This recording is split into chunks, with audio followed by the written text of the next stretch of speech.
नमस्कार, मैं हूं आपके साथ प्रिया। आप देख रहे हैं TTN 24 न्यूज। आज की खबरों की शुरुआत कुछ बड़ी खबरों के साथ। महाराष्ट्र नवनिर्माण परिवहन सेना की मांग है कि जिले के उप क्षेत्रीय परिवहन कार्यालय में उप क्षेत्रीय परिवहन अधिकारी व अन्य अधिकारी निजी कर्मचारियों के माध्यम से प्रतिवर्ष 80 करोड़ से अधिक की अवैध वसूली कर अपनी संपत्ति अर्जित कर रहे हैं।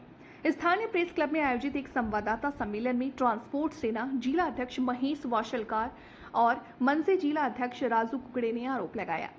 चंद्रपुर जिले का उप क्षेत्रीय परिवहन कार्यालय अब क्षेत्रीय परिवहन कार्यालय बन गया, जिसमें उप क्षेत्रीय परिवहन अधिकारी किरण मोरे की क्षेत्रीय परिवहन अधिकारी का प्रभार किया गया है।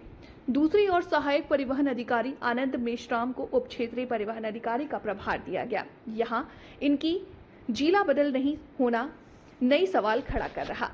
राजू टुकड़े ने आरोप लगाया है कि आज आरटीओ ऑफिस में साधारण ड्राइविंग लाइसेंस प्राप्त करने के लिए भी किसी एजेंट के माध्यम से जाना पड़ता है, अन्यथा लाइसेंस फेल हो जाता है, या फिर कहें कि लाइसेंस प्राप्त करने आए व्यक्ति को ऑफिस के चक्कर करने पड़ते हैं।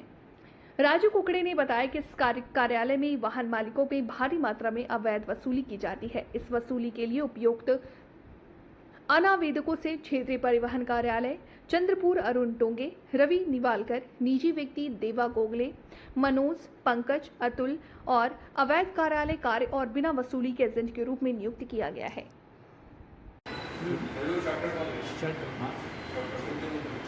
महाराष्ट्र नवनिर्माण वाहतूक सेनेच्या माध्यमातून उपप्रादेशिक परिवहन अधिकारी चंद्रपूर आणि त्याचे अधीनस्थ असणारे जे अधिकारी आहेत त्यांच्यामार्फत ज्या पद्धतीनं खाजगी लोकांच्या माध्यमातून वसुली मोठ्या प्रमाणामध्ये होत आहे, मग त्यामध्ये सीमानाक्याच्या बाबतीत असेल, सीमानाक्यावरून बेकायदेशीरपणे वसुली होत आहे प्रत्येक ट्रक धारकाकडून। इथे फिटनेसच्या नावाने अतिरिक्त वसुली होत आहे, इथे रजिस्ट्रेशनच्या नावाने अतिरिक्त वसुली होत आहे। इथं जे ट्रान्सपोर्टिंग जे आहे चंद्रपूर जिल्ह्यामध्ये या ट्रान्सपोर्टिंग वाल्यांकडून जे आहे एंट्रीच्या नावाखाली 3000 ते 7000 पर्यंत जे आहे ते वसुली होत आहे। आणि एकूणच या संपूर्ण जे आहे यांच्या वसुलीमध्ये जवळपास वर्षाकाठी 80 कोटी ते 85 कोटी रुपये ह्या उपप्रादेशिक परिवहन अधिकारी कार्यालयातून जे आहे वसुली होत आहे। आणि तिथे जे ठेवलेले जे कर्मचारी आहे, जे यांचे खाजगी कर्मचारी आहे, त्यांना शासनाने कुठेही अधिकृत मान्यता दिलेली नाही आहे। हे फक्त वसुली करण्यासाठी तिथं ठेवलेले आहे। आणि म्हणून हे जे म्हणतात की इथे कुठल्याही प्रकारचा भ्रष्टाचार होत नाही, आमचं काम ऑनलाईन आहे, पण हा संपूर्ण भ्रष्टाचार जे आहे आमच्याकडे अनेक पुरावे या संदर्भामध्ये ते पुरावे आम्ही उघड करणार आहोत। आणि म्हणून यांची जे आहे अगोदर नार्को टेस्ट झाली पाहिजे। ईडी मार्फत चौकशी करताना पहिले यांची नार्को टेस्ट झाली पाहिजे, कारण खरोखरच हे खरं बोलतायत का? कारण एवढा मोठा 80 ते 85 जे करोड रुपयाचं जे आहे अपार होत आहे, इथे अवैध वसुली होत आहे, याची चौकशी झालीच पाहिजे।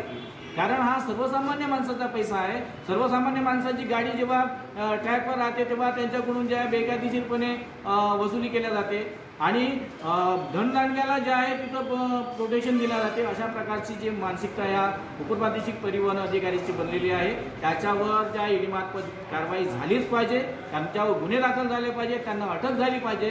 अन्यथा आम्ही महाराष्ट्र नवनिर्माण सेनेच्या माध्यमातून यांच्या विरोधामध्ये न्यायालयीन दाद मागू, अशा प्रकारचा इशारा आज पत्रकार परिषदेच्या माध्यमातून आम्ही देतो।